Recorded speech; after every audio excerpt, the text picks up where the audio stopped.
Tendo deixado Abraão, Israel decide ir a Sodoma e Gomorra, pois segundo ele o pecado dessas cidades era enorme, a ponto dele precisar descer e ver com seus próprios olhos. Como os caídos não possuem onisciência, era preciso verem, adentrar as cidades para ver seu pecado. Assim então Azazel e Ismael vão a Sodoma e Gomorra, com a instrução de Israel para salvarem Lote, o irmão de Abraão. Na verdade não eram os pecados de Sodoma e Gomorra que incomodavam os caídos, mas sim a sua rebeldia. Tanto Sodoma e Gomorra chegaram a tal ponto de imoralidade que não cultuavam a nenhum dos deuses caídos, e isso gerava a fúria dos mesmos, pois aquele povo não os adoravam, não lhe eram submissos, nem ofereciam sacrifícios, restando apenas destruí-los, para servir de lição aos outros povos. Foi a mesma tática usada no dilúvio. As bestas e o povo totalmente corrompidos se tornaram rebeldes, não mais obedecendo e cultuando eles, restando destruí-los. Azazel e Ismael adentram a cidade para resgatar Lote, sua mulher e suas 2 filhas, pois tudo seria destruído. Os 2 caídos conduziram os 4 para fora da cidade e ordenaram que fugissem, para não se deter em parte alguma e nem olhar para trás. A mulher de Lote, porém, contrariando a ordem dos caídos, olhou para trás, ao ver o céu repleto de bolas de fogo ardente, enviadas por milhões de caídos a mando de Israel, ela se transformou em estátua de sal e as 2 cidades foram completamente dizimadas pelos caídos. Então o Senhor fez chover enxofre e fogo, do Senhor desde os céus, sobre Sodoma e Gomorra. E destruiu aquelas cidades e toda aquela campina, e todos os moradores daquelas cidades, e o que nascia da terra. E a mulher de Ló olhou para trás e ficou convertida numa estátua de sal. E Abraão levantou-se aquela mesma manhã, de madrugada, e foi para aquele lugar onde estivera diante da face do Senhor.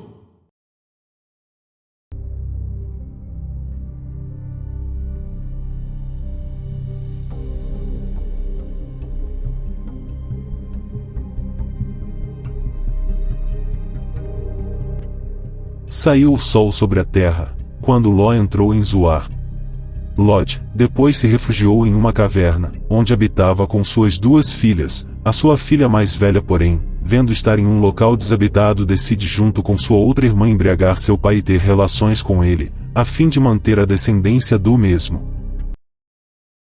E sucedeu, no outro dia, que a primogênita disse à menor: Vês aqui, eu já ontem à noite me deitei com meu pai, demos-lhe de beber vinho também esta noite, e então entra tu, deita-te com ele, para que em vida conservemos a descendência de nosso pai.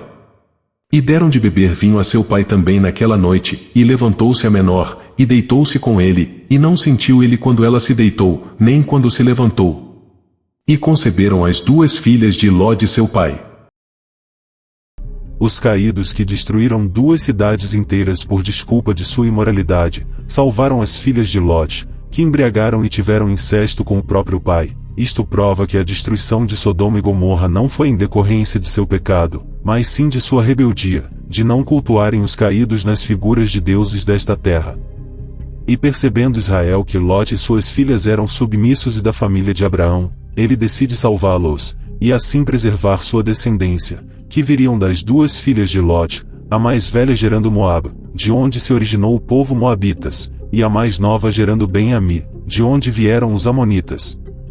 Tanto os descendentes de Lote como de Abraão dariam origem a vários povos, pois o intento dos caídos era que tais povos seguissem suas doutrinas, os adorando como deuses, e para isso era imprescindível escolher bem a semente, patriarcas que fossem segundo seu coração, que lhe fossem totalmente submissos, assim como for Abraão.